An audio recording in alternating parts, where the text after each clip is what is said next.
আপনি হচ্ছেন আমার গুরু। কিসের গুরু? তুমি তো একটা ভণ্ড।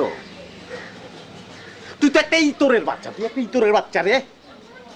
তোর মাথার মধ্যে তো কিছুই নেই, কিছুই তোর মাথার মধ্যে নেই। যেটা আছে সেটা গোবর, কাউডাং কাউডাং বুঝেছিস? বিশাল কিছু বল, তোর মুখে ছাপ দেই। কিছু করতে পারছিস এখন? কি কথা বলছিস না কেন? নিজেকে বিশাল কিছু মনে করিস, তুই বিশাল কিছু হয়ে গেছিস, তুই আমার ঘোড়া রান্না হয়েছিস সালা। কি কথা বলছিস না কেন? তোর খবর থাকবে না, ফু দেবো তো, তুই উড়ে যাবি, উড়ে চলে যাবি তুই। তোকে কেটে কুচি কুচি করে বুড়ি গঙ্গায় ভাসিয়ে দেবো। তোর মাথায় তো কিছুই নেই। দুদিন পরে খবর থাকবে না তোর, দুদিন পরে আমি সব। বুঝতে পেরেছিস তুই? তোকে যদি এখন আমি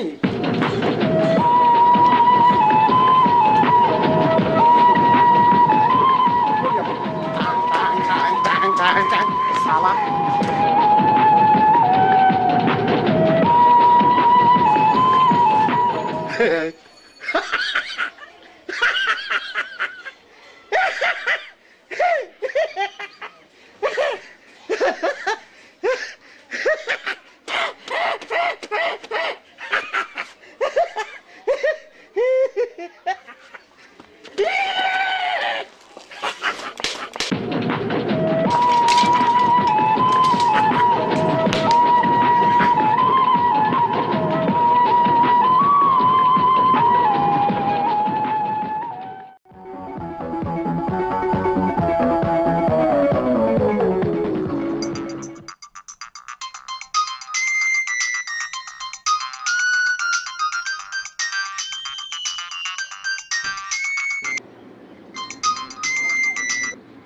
জি গুরু বলুন।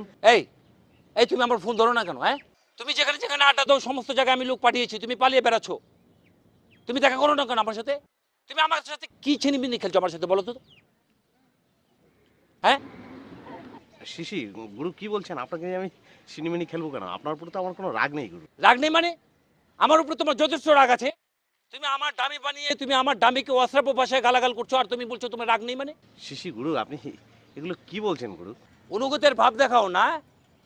আর ওই ডামির কত বড় সাহস যে সে আমার ডামি পরে আমারই সামনে লোকজনকে দেখিয়ে আমাকে অপদস্থ করছে। এই তোরের বাচ্চা, এই এই এই সামনে এই এই এই কাকে কি বলছো? জি না গুরু, এটা আপনাকে বলছি না, ওই সামনে একটা ছেলে এসে আমাকে বেঞ্চি কাটছে তাই। জি জি গুরু বলুন। তোমরা হচ্ছে বেঈমান, বুঝতে পেরেছো? তোমরা হচ্ছে বেঈমান, এই জন্য তোমাদের কাছে ভিক্ষের পাত্রটাও জুটে না। তোমরা সমস্ত রিফিউজিরা হলো বেঈমান। দেখুন দেখুন গুরু দেখুন, না না না না, আপনি আমাকে যা খুশি তা বলছেন সেটা কোনো অসুবিধা নাই, কিন্তু আপনি সমগ্র রিফিউজি নিয়ে কথা বলবেন সেটা কিন্তু ঠিক হবে না। না, এটা আমার প্রেস্টিজে লাগে গুরু, এটা বলতে পারবেন না আপনি। ওটা আমার কালচারের সঙ্গে যুক্ত, এটা কখনোই আপনি বলতে পারবেন না। আরে রাখ বেটা তোর কালচার। তুই বেটা কালচারে কি বুঝিস রে বেটা? হ্যাঁ, আর তুই নাকি বলে বেড়াস তুই নাকি রয়্যাল বেঙ্গল টাইগার। আরে বেটা রয়্যাল বেঙ্গল টাইগার তুই দেখেছিস? রয়্যাল বেঙ্গল টাইগার দেখতে গেলে চিড়িয়াখানায় যা। এই তোর বাচ্চা, তুই আবার এসেছিস, একদম লাথি মেরে দাঁত ভেঙে দেবো। এই বেটা তুই তাকে কি বলছিস? হ্যাঁ গুরু আপনাকে বলছেন, ওই ছেলেটাকে বলছি। জি গুরু। 1 ঘন্টার ভিতরে তুই আমার সাথে দেখা করবি। তোর কালচার কত বড় আছে আমি দেখাচ্ছি।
নও সেটি তুমি হতে গিয়েছিলে কেন? না না, তুমি যেটি নও সেটি তুমি হতে গিয়েছিলে কেন? শাস্তে যে গিয়েছিলে সেটা কেন গিয়েছিলে? আজকে দুটো শাস্তি হবে তোমার। প্রথমটার কারণ আমার গুরু ভবানীপুরি এসে যে আমাকে ঝেড়ে দিয়ে গেছে না, সেজন্য নিয়ম মাফিক তোমাকে যেটা করার সেটা তো করবোই। আর দ্বিতীয়টা হচ্ছে তুই এত ভীতু কেন? ভীতু হয়ে তুই সাহসী হতে গিয়েছিলি কেন? গিয়েছিস যখন ভালো কথা, গিয়ে আমার লোকজন ডেকে তুই পালিয়ে আসলি কেন? ইচ্ছে করে যা নাকের উপরে একটু দুম করে কিল বসিয়ে দিই। তুই যে দেশ ও জাতির বোঝা সেটা তুই বুঝিস? তোর বাবা মা তোকে জন্ম দিয়েছিল কেন জানিস তো? তুই আজন্ম ভীতু থাকবি সেই জন্য, ভীতু হওয়ার জন্য, দুর্বল হয়ে জন্মগ্রহণ করার জন্য। আপনি গায়ে হাত দিচ্ছেন না। গায়ে হাত দিচ্ছি কেন বোঝো না? তুই একটা খাবার, তুই দুর্বল, তুই একটা বিড়ালের বাচ্চা।